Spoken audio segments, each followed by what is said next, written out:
In today's video, I'm going to teach you how to edit quick steps in Microsoft Outlook. Quick steps are those handy one-click shortcuts that bundle multiple actions together, like moving a message to a folder, flagging it, and sending a quick reply, all at once. If a quick step isn't doing exactly what you want, tweaking it can save you time every day.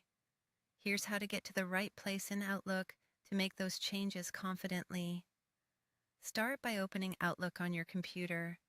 Give it a moment to load your mailbox so everything on the screen is responsive.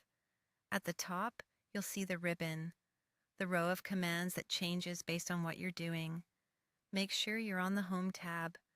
That's where email commands and, most importantly for us, quick steps live. If your window is small and you don't immediately see quick steps, try widening the Outlook window or looking for a condensed group. Sometimes the layout shifts on narrower screens. In the Home tab, find the Quick Steps group. It shows a few of your shortcuts directly on the ribbon. In the lower right corner of that group, there's a tiny diagonal arrow. This is the dialog box launcher.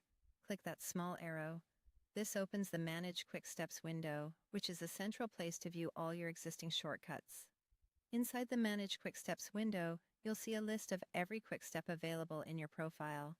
Each entry includes a name and a short description of what it does,